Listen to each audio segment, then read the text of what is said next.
Speaking of being murdered, I know there was a film that we almost chose as the hidden gem of the month. Do you want to talk about that and some other films that came Sure, out? sure. I know I segued for you, but Oh, that's okay. I was gonna do a different segue because I want to talk about a different one, but we can get there. oh, Um, you want to do it? nah, we'll do the one you brought up first. Okay. Um, Actually, this is my favorite Mike Myers comedy. It's called "So I Married an Axe Murderer," and I believe you actually watched this because we were choosing between these two. Yeah, I watched And it because I was like, oh, I wanted to see this, and completely forgot that we were trying to choose between the two. this was I think this was the first time Mike Myers did the multiple character thing. And he only plays two Yeah, different characters in this. But they're both still, funny. still kind of obnoxious. Yeah, I totally disagree with you. I Him, think it's him and his father, him as his father, was kind of the worst part of the movie. see, Oh, what? I thought he was the best part of the movie. I thought he was hilarious. Head move no. I All mean, that stuff was funny. it could have been a different actor, or he could play the father if he really wants to. See, maybe it's a good thing we didn't pick this because we hugely disagree on it. But Yeah. you know what? I really like the movie, especially towards the end because as a comedy, Amanda Plummer actually does a really good performance. I don't Mm-hmm. want to give anything. Well, we're giving it away. Whatever. Yeah. It's Um, okay. Sorry, Jeff. Find out she's the murderer, Amanda Yeah. Plummer, and she's actually kind of chilling as the Uh-huh. murderer. She's actually kind of scary. I actually kind of guessed that because I was like, okay, if Nancy Travis isn't actually an axe murderer, who would be? Oh, well, her sister's been with her the whole time. It makes logical It sense. makes sense, yeah. So I thought about it and figured it out just like, what would I do if I wrote this? I'd Also, have the someone with her all the time. has some great cameos. Everybody who has a cameo in the movie scores. Yeah. Charles Grodin, Charles Grodin's fantastic. hilarious. No, I'm not going to give you my car. Speaking of the late great Alan Arkin, Ah, boy, hilarious yeah. in the movie. Yeah, Alan Arkin's in this film. I killed him, guys. Oh, He's no. supposed to in the movie he Just plays this. Anthony LaPaglia's captain, and Yeah, he tries Anthony to LaPaglia is a good friend of Mike Myers, and he's a cop. yeah, Anyway. and he's him and his captain are role playing as the Alan Arkin's supposed to be the irate captain, but he's actually the nicest guy in the precinct. So it's funny to see him play both sides of it. Yeah, LaPaglia is like, you can't just let me get away with everything. I want you to come in and be like, I'm going to take your badge. You gotta really lean into it. Well, we don't really take people's badges anymore. Yeah, We actually go to counseling. yeah. So is there anything you want to talk about? See, you're too nice. You're too nice. And then he comes in later and he yells at him. He's like, how was that? Did that Was did that pretty good? Felt like that work for you? Yeah, it's good. Alan Arkin's um, the best part of the film, actually. Phil Hartman's in it, has a really funny part. He's a tour guide at Alcatraz. Michael Richards is really funny. Oh yeah. All the cameos are great. Uh, Stephen Wright has a cameo. mm-hmm. Yeah, that was a little weird, but it's in the wheelhouse of Stephen Wright, so Yeah. they So just kind of thinking, stopped the film to give him some stand up. you didn't like this movie as much as I did. Oh, I like the whole thing. I just think I don't know. The way you're saying it, like it couldn't be done by anyone but Mike Myers because No, I didn't he's say it funny. couldn't be done by anybody but him, but He is funny as that character, but it just made me with the foresight that he's going to overdo it with the Austin Power movie. I no, he definitely does overdo with the Austin Powers, and I haven't seen the Pentaverate. I heard that's atrocious, and Right, none of those characters are funny. right, Um, I think maybe he got delusions of grandeur, like he's Eddie Murphy, right.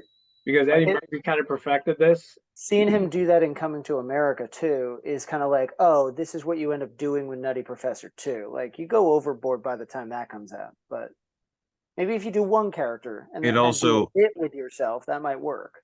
it also becomes a way for the production to save money too. They only have to pay one actor. Not Yeah. really though, because then they gotta split up the days because he's got to film. He's got to get up and makeup and then film Yeah. different sections. Yeah. It sounds So it just makes like it more of a easy. headache. There could be a Yeah, way to actually, also increase their value as an actor because, like, logistically, it's a pain in the ass. Yeah. But yeah, I think it's his funniest movie. Um, I really like Austin Powers and Wayne's World too, but I think this is the best of the three. Yeah. Still like Austin Powers better, but that's because it's part of my childhood. So Speaking of if comedians I'd seen this back then, who didn't have a lot of longevity, Pauly Shore was oh, son-in-law. So I guess this is probably the least obnoxious he's been in any movie. He's slightly endearing in the movie. Plus, he's engaged to Carla Gugino, who it's a okay starring vehicle. Like I said, he's less abrasive than he usually is. huh? So as his movies go along, he starts to dominate them a little more with the Weasel character, and it gets really grating. Yeah. So at least there's a little bit of pathos in this one where it it dampens his natural irritation a little bit. So this could have been a hidden gem as well. It's not that good, but speaking of comedies that haven't aged well, Robin Hood Men in Tights. Oh, Came. it's a good movie. The 90s were kind of rough for Mel Brooks. He didn't produce anything funny in the 90s. Whoa. Well, Doug, give me an example of what he directed that was funny. Robin Hood Men in Tights. There's sporadically funny things in the movie. I think Richard Lewis is funny as the king. Or as sheriff. He's about it. Sheriff. Yeah, I guess you're right. I liked Dracula Dead and Loving It, but I was a stupid child. The problem is they he didn't get a straight actor to do the lead role. You need to get somebody who doesn't play the comedy too much. Carrie Elwes had already done Princess Bride, so and Hot Shots. Yeah, and Hot Shots. So kind of hamming it up, kind of expecting him to be funny. Yeah. The secret to like the Zucker Brothers movies and like the Mel Brooks movies is you get somebody who's like almost known for doing dramas and have them play it straight. Because in Airplane, Leslie Nielsen was basically known for drama. And even the lead, Robert Stack. Yeah, Robert Stack was known for some other dramas too. Right. So if you just get people who are kind of letting you know that they're in on the joke, it's not as good. Yeah. SNL expanded a skit that was done in the 70s. And for some reason they revived it in the 90s. Does anybody remember the Coneheads movie? Which also had a cameo from Michael Richards. I almost watched that as well. I've never seen it. Hot take, I think it's funny. Yeah. I think it works. They make it into an immigrant story, weirdly enough, and it's actually kind of sweet. And funny at the same time. I feel like this would be up your alley, Jeff. You like Coneheads? And Dan Aykroyd. I do like Coneheads. Yeah. Oh, there you go. See. Okay. I don't think I've seen the full movie in a while, but I remember liking it as a kid. First time I saw it. I've only seen it twice as a kid, and bits and pieces throughout the years. There's some really awesome Phil Tippett stop motion. At the end, where he battles a giant Leviathan in this gladiatorial pit, which looks really cool. Actually, it's almost like something out Empire Strikes Back, which I think you would like. That you would like that part at least. Probably. I always figured I'd like it. I just never really got around to it. It seems like weird timing that they would capitalize on it by then, because Blues Brothers was in the early '80s. And I guess after Wayne's World was a hit, they're just like, okay, what other characters can we expand on? Turn into movies. Steve Barron, who did TMNT. There you go. Yeah. Former episode of ours. Yeah, so I actually think fairly good movie. Okay. Another movie that needlessly got a sequel, but I actually am an apologist for it. Another Stakeout. Does anybody remember that there was a original Stakeout movie? The problem is the gap between the two was like 6 years. So everybody's like, another Stakeout? What was the first one? Yeah. I think it was too long of a gap. Yeah.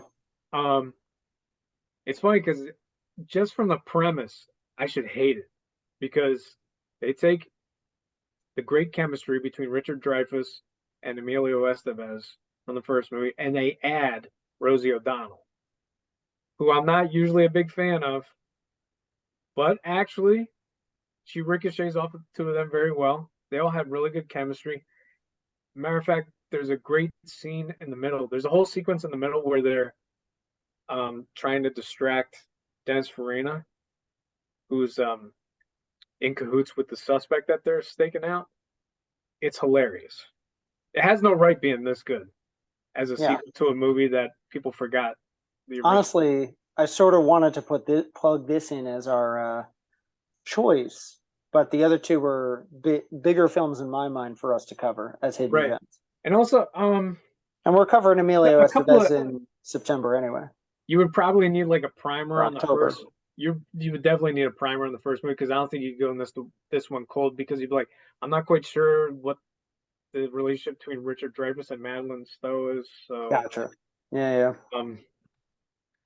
But otherwise, I think it's actually surprisingly good. Yeah, I've wanted to see it too. It's a good month. Yeah. So a movie that just got a sequel last year.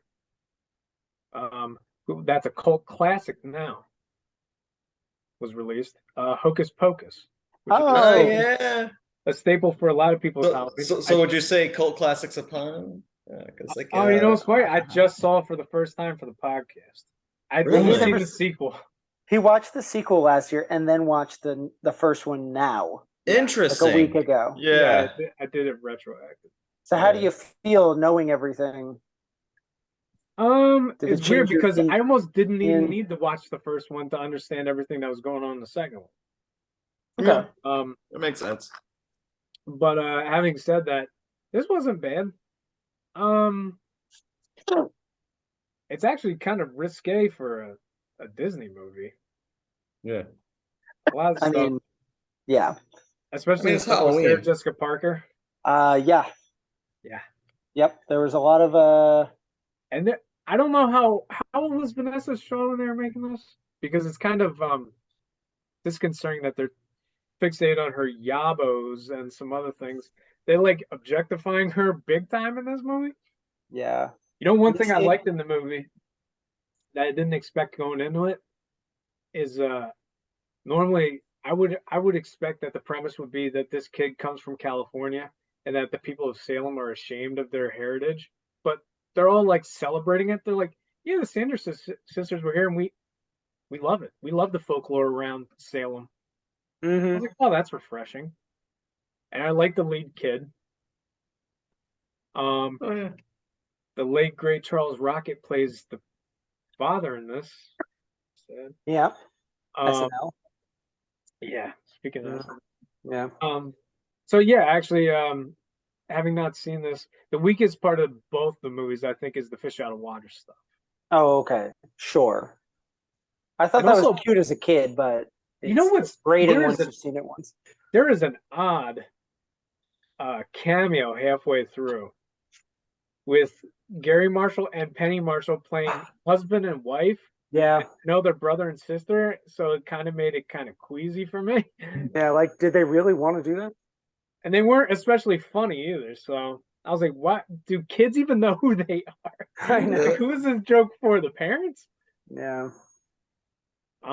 Speaking of another kids movie that's treasured amongst our generation, Free Willy came out. Oh, yeah. This is the one I was waiting for. Yeah, with the Michael Jackson music video. Oh boy. Wait, what? Yeah, Free Willy. There was a Michael Jackson music video. For I swear I don't remember that. Oh, yeah. What? I don't remember. He's like dancing on the rocks as Willie jumps over him.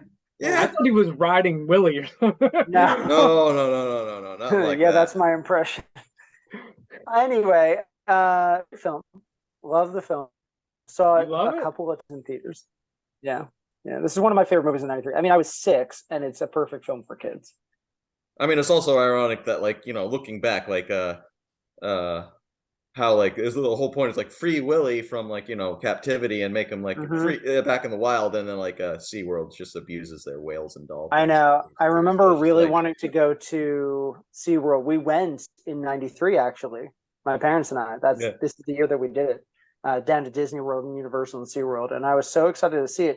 And then we kept talking like, this isn't the best. And I have to say, Free Willy probably made environmentalists of a lot of people our age. Because we're like, this shouldn't exist for animals. Like, and it's funny because like the whale that plays Willy, I don't remember what. Shamu. Like, Shamu, yeah. Basically Shamu, like because of that, like it brought a lot of money for like this like aquarium and SeaWorld and like all that like industry. So like just like kind of helped the abuse a little bit. Yeah. It helped. How exactly which is ironic. This in the sequels? Yeah. It's good and bad, I'd say. It helped both sides because it's an amusement. You know, it served as an amusement and it served as laid the foundations of the modern activist. There's that really cheesy sentimental shot that everybody remembers of Willie jumping over the kid. Yep. Of course, yeah. Yeah, that's like an iconic. Yeah, that's like an iconic scene for the movie. Mm-hmm. Although I always got Free Willy confused with Flipper. No, what's the one with the seal and the woman, Roxy and Andre and the girl from Napoleon Dynamite. Andre. Yeah. I thought he was gonna say Zooks and Roxanne or whatever. No. That's that actually set a whole genre in the 90s for like kids going on adventures to save or help an animal, whether it's like, you know, a legitimate real animal or like a fictional creature. Like a Bigfoot? Just like Jurassic Park. Yeah. Yeah.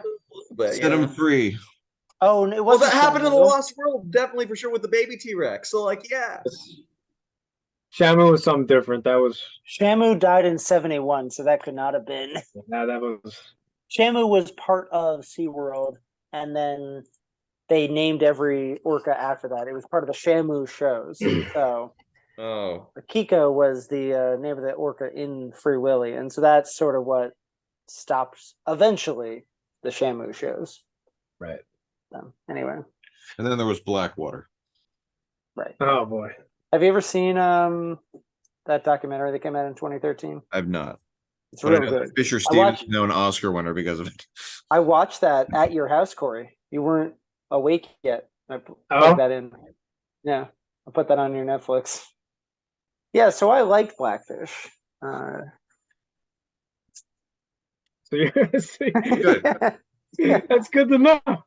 Yeah, of course. So another movie that captured the youth 30 years ago, Rookie of the Year. Ooh. Yeah. Exactly. Yep. Yeah. It's Thomas Ian Nicholas is a kid who injures his elbow and then goes into the major leagues. It's a good month for kids movies.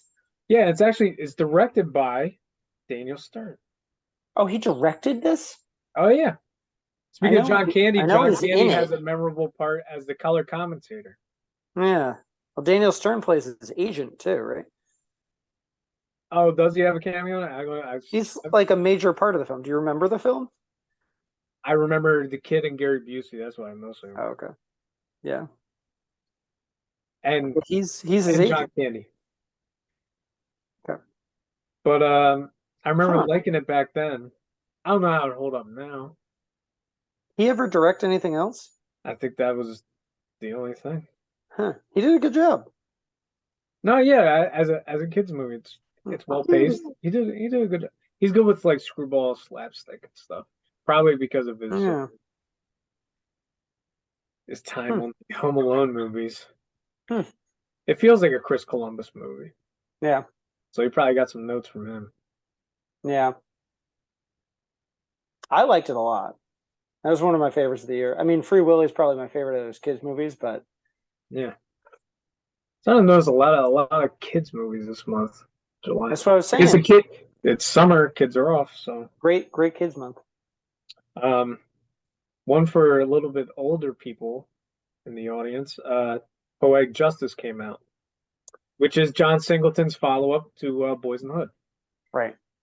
Which is probably why I got lukewarm reviews at the time, because I thought maybe people thought it was going to be as unflinching as that. Mm-hmm. It's not. It's more of a love story. Yeah.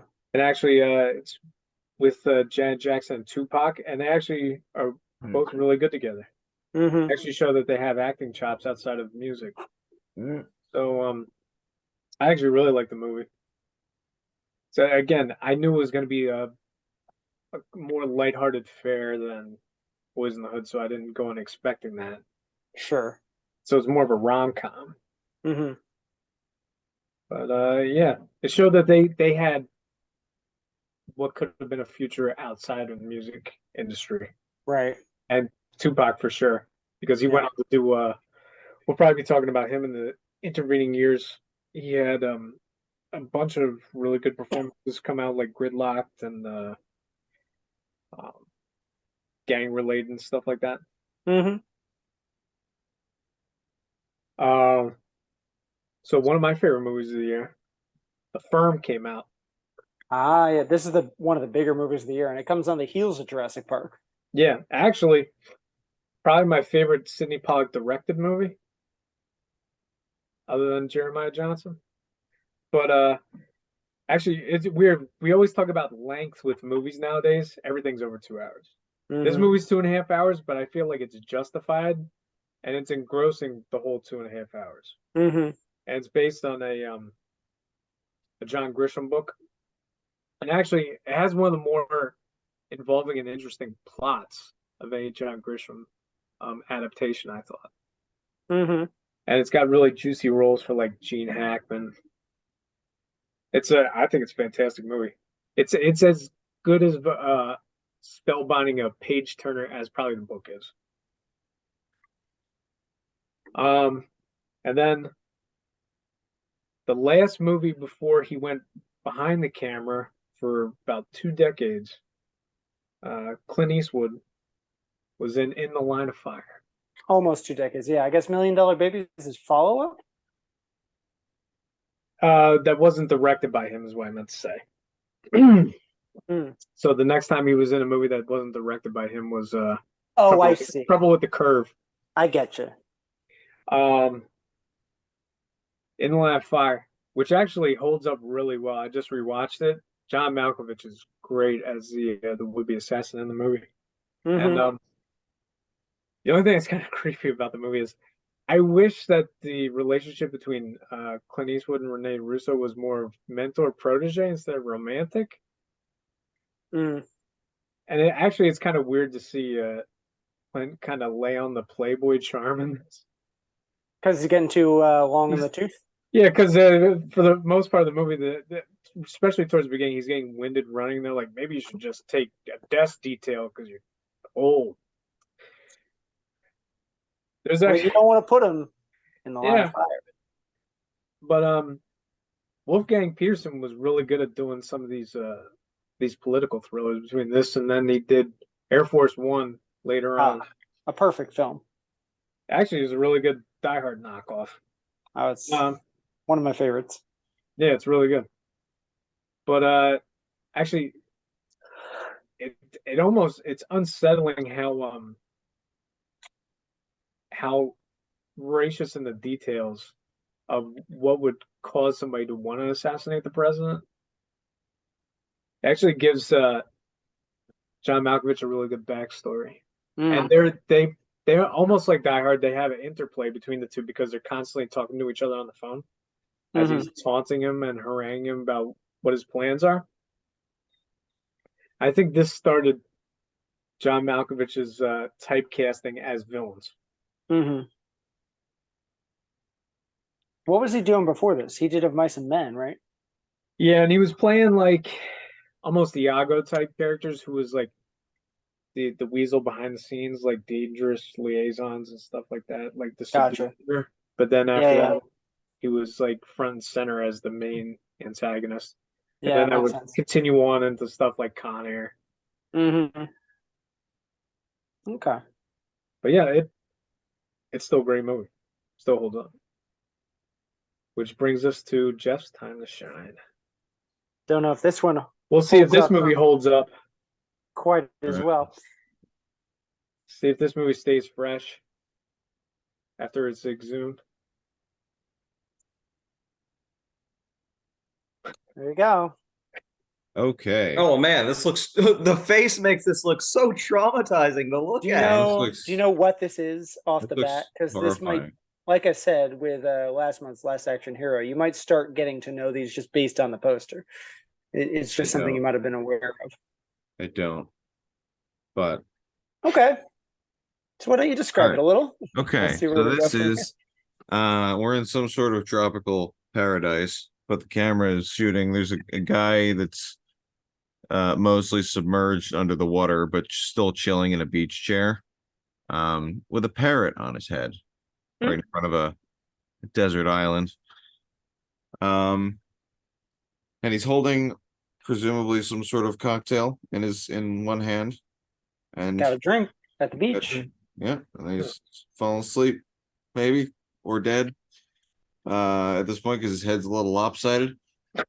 So little under the water. This feels like a Weekend at Bernie's type film.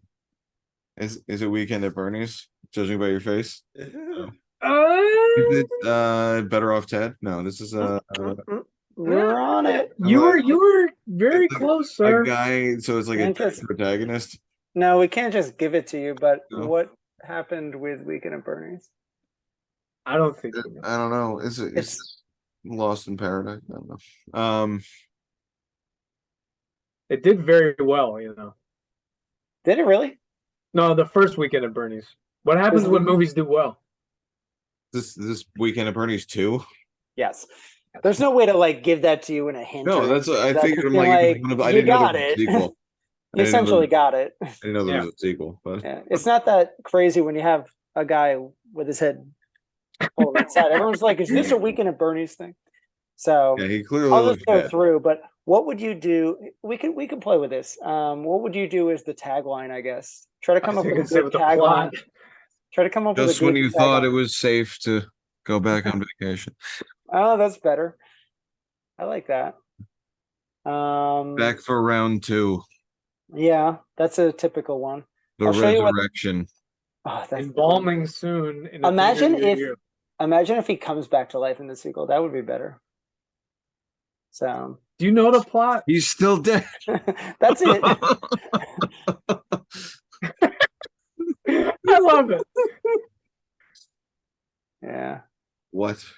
So, like, is it the same dead body? I know you have a lot of questions. Right. How long did this take? Like, is this the next day? The first one happens in a week. Do you want to hear the plot? Sure. Okay.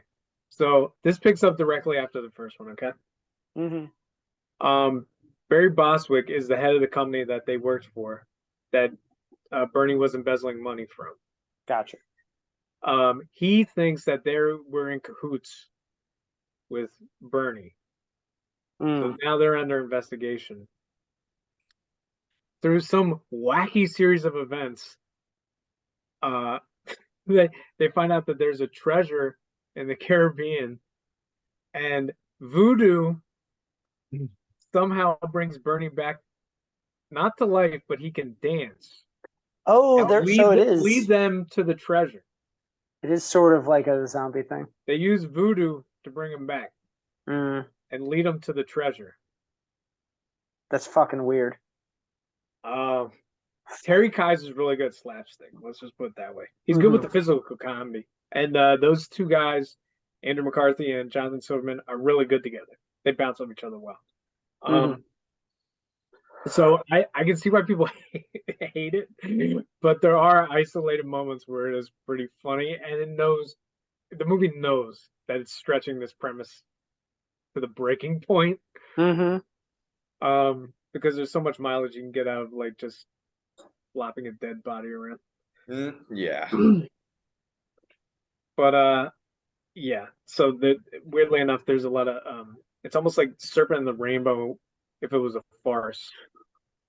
What a weird thing that I didn't expect to talk about.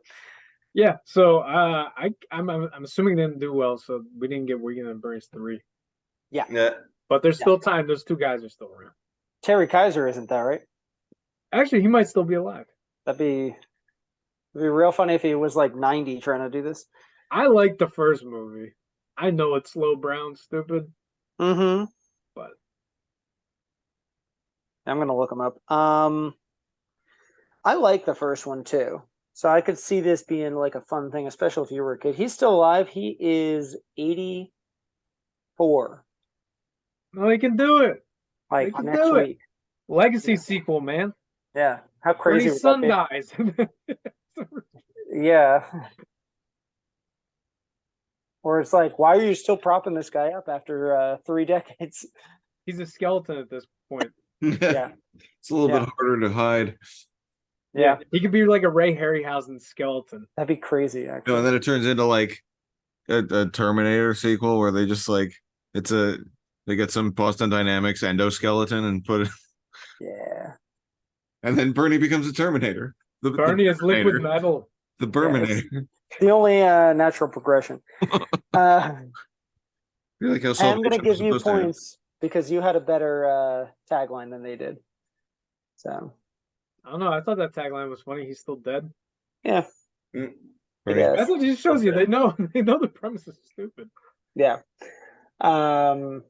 Well, I suggested in the notes there were 2 things we could have done. Obviously, we could just go with like a Sean Connery or Wesley Snipes filmography, though.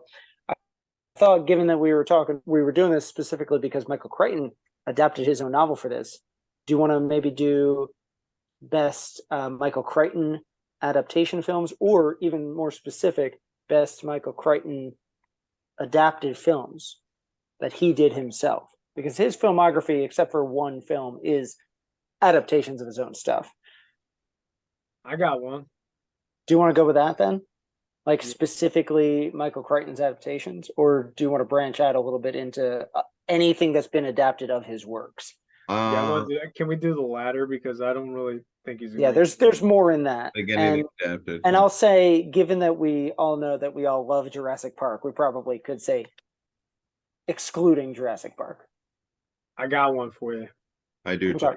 And it was a big bomb at the time, but I know what Jimmy's loved it. is. I think I know too. I'm not gonna pick it because I know he's gonna pick it anyway. So it was a big bomb at the time. 13th Warrior. Oh, that's a good one. What? I love that movie. Yeah, but we know what you're going with. I know what he's going with, and I like that movie a lot too, Jimmy. Yep. I know what you're gonna say. But yeah, What am I gonna say? 13th Warrior is basically Yeah. like his adaptation of Beowulf. I think Jimmy's gonna say Oh, Congo. Oh, No. Why? Sphere. Oh man, Congo's better though. Sphere is like Jimmy's favorite movie. That's what we're Oh, yeah. leading to. In 1998, we're gonna finally get to Jimmy's favorite film. oh yeah, no, I love Sphere. So we It's can all so take a nap long, during but it. like, damn. Mm. Because like, if you like those like science fiction like thrillers where like everybody's gonna die, like Sunshine, that fits into that. Like that's my cup of tea. It's like Event Horizon if it was on Salmon. Yeah. And then also like I also like The Abyss. So like that part like that just ties it to Yeah, like Deep Sphere is Sea. This kinda- is way better. Doom. Yeah. Or then Deep Blue Sea with the Mako sharks. Yeah, oh, man, Mhm. like that, like just like underwater crap is terrifying. It's plays like just you're still on Earth. So you're But you're excited for the isolated. next You might as two well then? be in space. You know? But yeah. All right, so Sphere, 13th Warrior, Which is what novel, by the way? Do you know? Eaters of the Dead. Yeah, I like that title. I kind of wish they'd kept that. But It's basically him doing Beowulf. yeah. But like Sounds with the real historical context, because there was a Muslim explorer that just Yeah, kind there's of tagged no- along with the Vikings. Yeah. There's no creatures. They don't even hint at it. It's not like The Village where they pull the rug out from under you where you think there's Yeah. gonna be creatures and there's not. Yeah, Yeah. because like the Muslim characters like from in a civilization of like logic and science, because like and then interacting with these barbarians, so to speak, and like he's like, there's got to be a logical explanation, because like there's like here comes the verm, it's coming, and like just like there's a little bit of mysticism, but like it's like logic prevails, and we'll Yeah. carry There's the John day. McTiernan, a great action director. Speaking of historical context, I have to go with Timeline. Hey. Get out. It was I mean, yeah. listen, no, it was yeah. it was The schlock, book's but it great. was like, yeah, it was a weird movie, but I enjoyed it. And it's a surprising performance from Gerard Walker. Butler.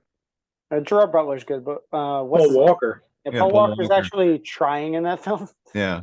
Uh, Is that? I mean, I'm a sucker It's for not the Tim Travel best. movies, but but it's surprisingly it's better you than know we why it makes remember. it so bad? Because your expectations are so high because it's Michael Crichton and it's Richard Donner. Right. right. And the book is actually surprisingly good. They go into like speaking of the weird stuff. I had the book. I Mhm. wish they'd gone into the weirder stuff with the time travel. Like there's like quantum foam between their fingers.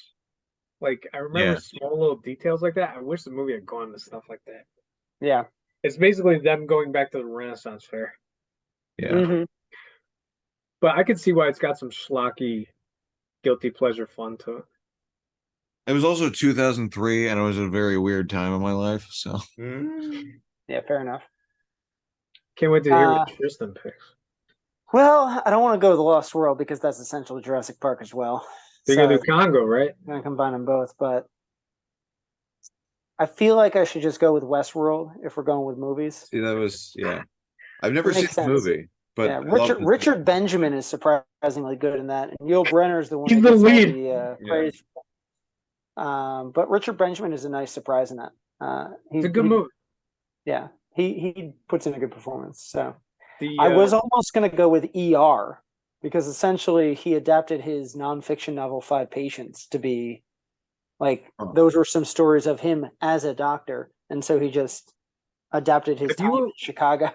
Since you picked Westworld, have you ever seen Future World? I have not yet. So So he directed it or wrote it as well. I don't remember if that was part of it. Films based on. I didn't realize he directed the movie. Yeah, he directed the. Oh, You he know didn't what? direct Future World. You know, Tristan, you know I'm surprised you didn't pick Runaway. I have actually never seen it. Oh, Oh wait, no, I have seen that. I didn't know that was Crichton. yeah, we talked about it not too long ago. Yeah, I thought he just directed it. He I didn't wrote it, realize too. he had also had a novel that he'd adapted. Interesting. Huh. Gene That makes, Simmons is that makes great. me appreciate it more. Yeah. That's a little bit of a hidden gem, like Tom Selleck as a future cop. Yeah. So yeah, I feel like if I didn't go with this, I probably would have gone with maybe Eaters of the Dead. But I don't know. They're all great choices. So obviously Crichton was a prolific author, and it was very easy to adapt his works, especially because they're a little fantastical. It's not like your typical Grisham. As great as the firm is, you always have these interesting premises that Crichton would put you into. Right. Just Canary Tales. yeah. It also makes sense why he ended up adapting a couple of them, because I think he just wanted to be a filmmaker, you know? Yeah, like he did the Great Train Robbery and stuff like that. I've never seen. Yeah, I haven't seen that. That's the book that I got from the Rare Bookstore, a first edition of that. So I'm hoping to read that soon and maybe finally watch it. But yeah, I think Rising Sun was a decent adaptation. I don't know. I'm not have to read the Apparently, book. well, actually, on that note, apparently one of the things that was on the trivia was Crichton and someone else like left the project because of infighting because of how he was directing it. Philip Kaufman. How Philip Kaufman was directing it. Hang on, let me find it. Interesting. Because I was going to ask, I noticed under the research that I was doing, he is listed as a writer, so is Philip Kaufman, but then there's this guy, Michael Backus, who doesn't have any other credits. Yeah. So I was curious who Michael Backus was. The second of 5 trivia pieces. Michael Crichton and Michael Backus quit the project largely over disagreements with writer and director Philip Kaufman that one of the lead characters should be changed to a black man. So this opens up a whole other can of worms. So now Michael Crichton's a racist. Like, I'm not. So I guess Webb Smith wasn't supposed to be Wesley Snipes originally. I guess not. Also interesting. This is IMDb trivia, so who knows how accurate this. Yeah, we didn't talk about the fact that this movie came out well after 2 Terminator films, and still his name is John Connor. Like, there's a million names you could use. Yeah, you chose to make the lead of your film John Connor. So canonically, this takes place in the Terminator universe. This is just John Connor grows up to be Sean Connery. This is an alternate back in universe time to where be- John Connor's a weeb and doesn't have to fight the boss. See, they were doing the multiverse even back then. We've That's- detectives. That's why you get nervous when they start using AI. Right. All right. Anyway, So next month, we're going to dig into the actor who was one of the reasons that we formed this podcast. We've covered him before back in 1990 with Air America, but he's back, and we're going to see all of his heart and souls. It's a weird ghost comedy, and we're going to see if Jeff likes it, because I guarantee he's never even heard of it. I don't know that you would have either, Jimmy. But it was a classic that was in rotation at my house as a kid. So I'm a little excited to see if you like this. What is it? Heart and Heart and Souls. Souls. That's the name of the movie. Oh, sorry. Yeah. okay. Yeah. So join us next month for that.